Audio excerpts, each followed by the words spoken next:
Katekese Alkitabiah Bulan Kitab Suci hari yang kelima dengan judul Tiada Perintah Menulis Ajaran.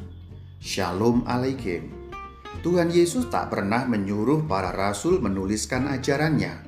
Beliau menyuruh para rasul mewartakan ajarannya. Ajarannya disebut Injil, Yunaninya Euangelion, artinya kabar baik.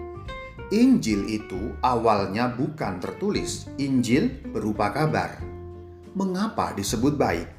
Isinya memang baik, yaitu tentang firman Allah yang menjadi manusia, firman yang turun dari surga ke bumi untuk membawa manusia kembali ke surga.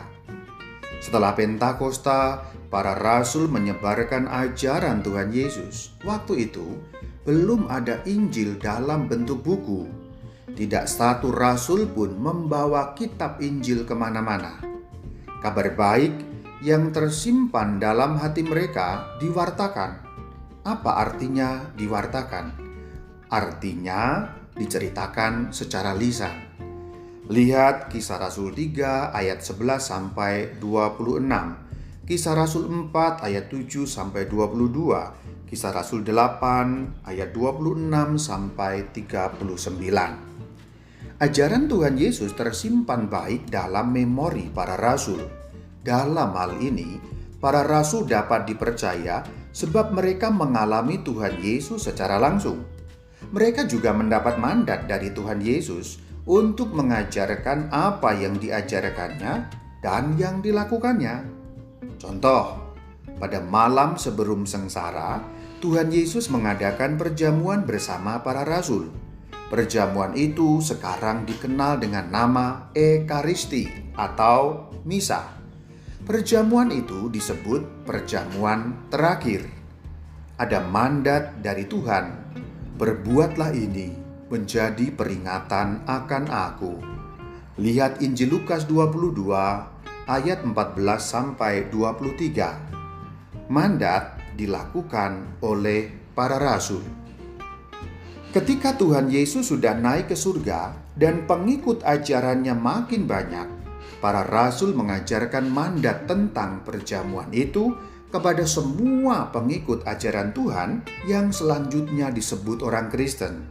Ingat, Kristen bukan dalam arti Protestan ya. Kristen itu dari kata Christianos, artinya pengikut Kristus. Sungguh jelas, semua ajaran Tuhan Yesus diajarkan secara lisan. Meskipun lisan, semua ajaran itu layak dipercaya, sebab berasal dari sumber yang layak dipercaya, yaitu para rasul. Mereka itu sumber langsung, saksi mata kejadian, pendengar asli sabda Yesus. Di antara para rasul, ada yang kemudian menuliskan Injil Tuhan. Contohnya, Rasul Matius dan Rasul Yohanes.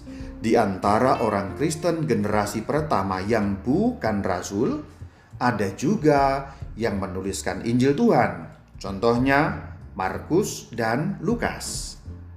Lukas memberikan keterangan mengapa dia menuliskan Injil Tuhan. Lihat Lukas 1 ayat 1 sampai 4. Apa tujuan Lukas menulis? Agar kita tahu bahwa apa yang diajarkan kepada kita tentang Yesus Kristus itu benar. Lihat Injil Lukas pasal 1 ayat 4. Jadi, ajaran Tuhan Yesus dituliskan. Tulisan tentang ajaran Tuhan Yesus berguna untuk mengetahui bahwa semua itu benar. Tulisan tak pernah bermaksud, tanda petik, mencatat secara rinci semua perkataan dan perbuatan Tuhan Yesus. Anda bersama dengan saya, Reverendus Dominus Yohanes Istimur Bayu Aji, alias Rama Bayu. Shalom Alaikum.